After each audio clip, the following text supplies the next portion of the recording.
ጌትነት ዕድሜኡ ናብ 26 ገጽ ተጸጊዓ ኣሎ።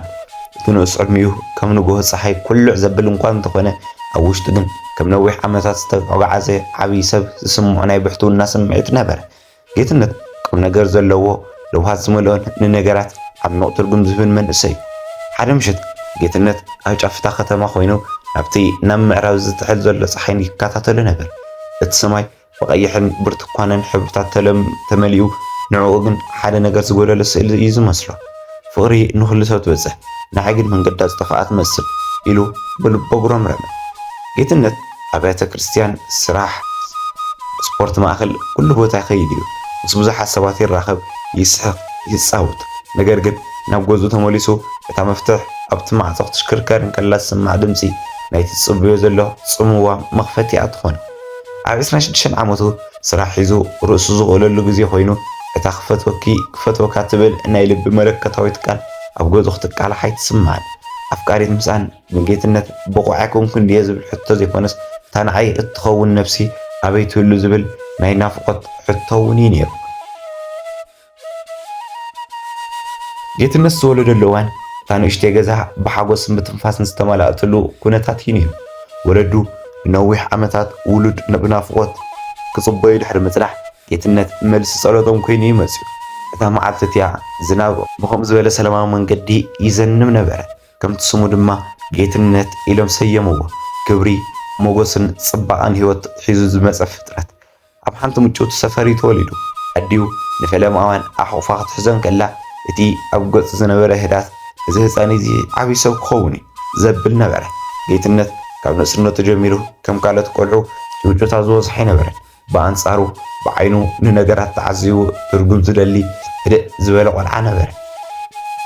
ወለዱ ጌትነት ከም መተካእታ ኩሉ ሕርቃኖምን ድኻሞምን እዮም ዝርእይዎ ነይሮም።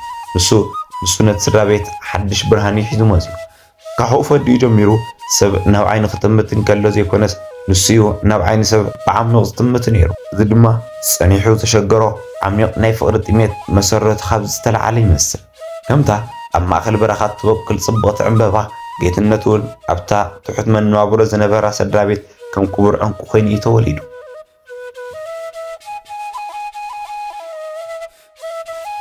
ናይ ቁልዕነት ግዚኡ ናይ ጌትነት ቁልዕነት ከም ናይ ኩሎም ብፆቱ ብጓይላን ብጫውጫውታን ዝተመልአ ይነበረን። ካልኦት ቆልዑ ኣብ ገዳም ብኳዕትን ብጭቃን ክፃወቱ ከለዉ ጌትነት ግን መብዛሕትኡ ግዜ ኣብቲ ናይ ገዝኦም በረንዳ ኮፍ ኢሉ ነቲ ዝሓልፍ ሰብን ንፋስን ክዕዘብ ይመርጽ ነበር። ኣዲኡ እዚ ወደይሲ ቆልዓ እንከሎ ይዓብይ ዝመስል ትብል ነበረት። ጌትነት ብውሕድ ነገር ዝሕጎስ ሰብ ክበኪ ከሎ ዘይፈቱ ስእሊ ከም ገበን ዝርዮን ንጹህ ልቢ ሒዙ እዩ ይዓቢ። ሓደ መዓልቲ ኣብ ቤት ትምህርቲ ቆልዓ ክበኣሱ እንከለዉ ንሶም ማእኸሎም ኣትዩ ስለምንታይ ኢኹም ትበኣሱ ፍቕሪ ዶ ይሕይሽ ኢሉ ብትሕትና ሓቲትዎም ነበረ። እቶም ቆልዑ ግን ጌትነት ዓብይ ሰብ እናበሉ የላግጽሉ ነበሩ። ጌትነት ንስራሕ ከም ግዴታ ዘይኮነስ ከም ሓደ ጥበብ እዩ ዝርኦ ነይሩ። ንሓንቲ ንእሽተይ ንድፊ ሰዓታት እዩ ብጥንቃቐን ብፍቕርን እዩ ዝሰርሓ። ጌትነት ካብቶም ይኸውን ኢሎም ስራሕ ዘሕልፉ ሰባት ኣይኮነን። ኣብ ስርሑ ጌጋ ክረከበ ይደሊ። ብዙሕ ግዜ መሳርሕቱ ተሰናቢቶም ናብ ገጾም ክኸዱ ከለዉ ንሱ ግን ነቲ ንድፊ ዝያዳ ንምጽባቕን ክሳብ ምሸት የረፍድ። እዚ ትጋቱ እዚ ካብቲ ኣፍቃሪት ስኢነ ዝብል ስምዒት ንምህዳም ዝጥቀመሉ መንገዲ እውን እዩ ነይሩ። ኣብ ቤት ጽሕፈቱ ጌትነት ከም ዓንዲ ሕቖ እዩ ዝረአይ። ኩሎም መሳርሕቲ ይፈትውዎን የኽብርዎን እዮም። ጌትነት ኣብ መንጎ መሳርሕቱ ባእሲ ወይ ዘይምርዳእ ክመጽእ እንከሎ ብህድኣት እዩ ዘተዓርቕ ነይሩ። ሰላማዊ ሰብ እዩ። ድምፁ ዓብ ኣቢሉ ተዛሪቡ ይፈለጠኝ። ምስ መሳርሕቱ ዘለዎ ርክብ ኣብ ሓቅን ቅንዕናን ዝተመስረተ እዩ ነይሩ። ሓደ መሳርሕቱ ፀገም እንተጋጢምዎ ጌትነት ቀዲሙ ዝበፅሕን ብዘይምስልቻው ዝሕግዝን እዩ ነይሩ።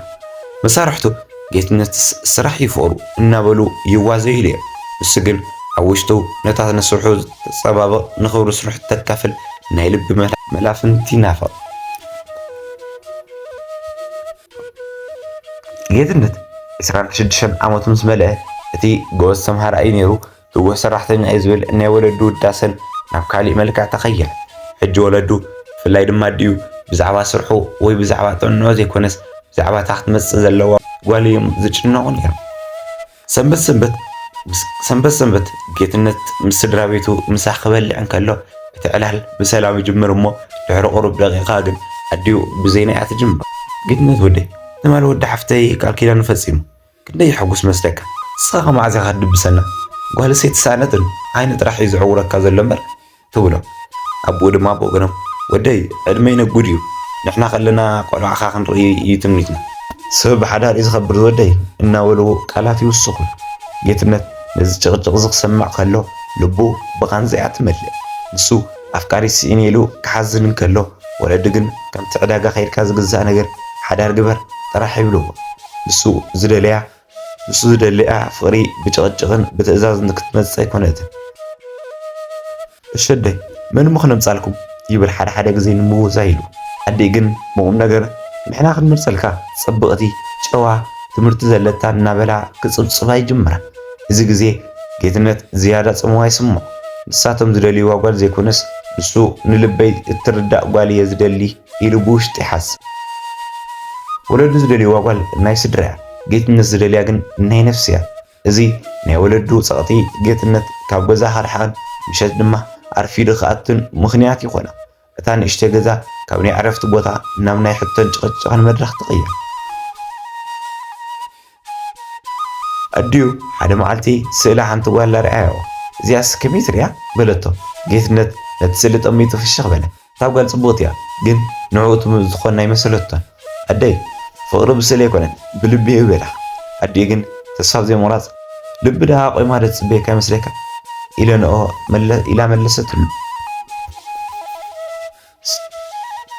دحرق زي صارون ننو حوان نجيتنت بسقطات كتاتلو يعني را اتي تحت النقو تكهاتو كم دما توجد زنبرة هد زبلك عنزا يسحبها نبر جيتنت على معتي تبعت عكيو صارن لو مساح مسود أنا بحوار ممكن ستنخلو بلا صارن بحاجو سنبلة تي نعمتك سمع زلالية تحط إنيرو بحوار نموزع كابتو على تتجميرو بحوار موزع يجمر صارن نتركب نفرن مغير بوزيحات سعرنير بعاينتا زربا بناي قربا ناي فقر ملكتات كتقلص اللي تفتن جيتنت جن أوشتو حدا عبي من دق زهانت سعيز مسلنير صارون يروح تحزو وينو عينو كتمتن كلا جيتنت سمعتي ربش عينو دم يورد سمعتو أو كن دبقالات زقلز بصوتا يزودو صارون جيتنت انت يتحسب لها كتبو لقلا نسو من سرحيو إلو يحالفو نبر جيتنت صارون يفتواي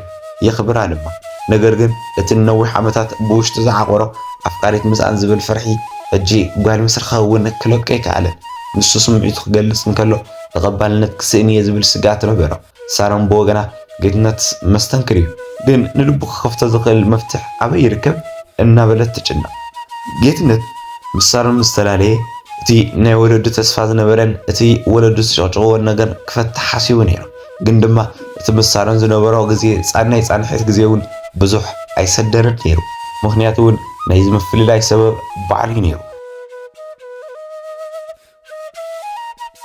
ሳሮን ብዙሕ ግዜ ካብ ጌትነት ናይ ፍቅሪ ሕቶ ክመፅእ እናተፀበየት እኳ እንተነበረት ግን ጌትነት ምንም ክገብር ኣይከኣለን እቲ ኩሉ ነገሩ ብስቕታ እዩ ዝሓልፎ ነይሩ ንስምዒታ ክርዳእ ኣይከኣለን በዚ ምክንያት ድማ ሳሮን ንስኻ ቁም ነገር የብልካን ክትጠጠው ኢልካ ክትተርፋ ኢኻ ኢላ ገዲፋት ተቐደት በዚ ምክንያት እውን ድማ ተመሊሱ ናብቲ ኣፍቃሪት ምስኣን ስምዒቱ ኣተወ በዚ ምክንያት ድማ እቲ ናይ ወለዲ ጭንቀትን እቲ ናይ ወለዲ ጭኽጭኽን እቲ ናይ ኣፍቃሪት ምስኣን ስምዒት ኣብ ክልተ ሓሳብ ኮይኑ ከጨንቆን ሓሳቡ ከፋፍሎን ጀመር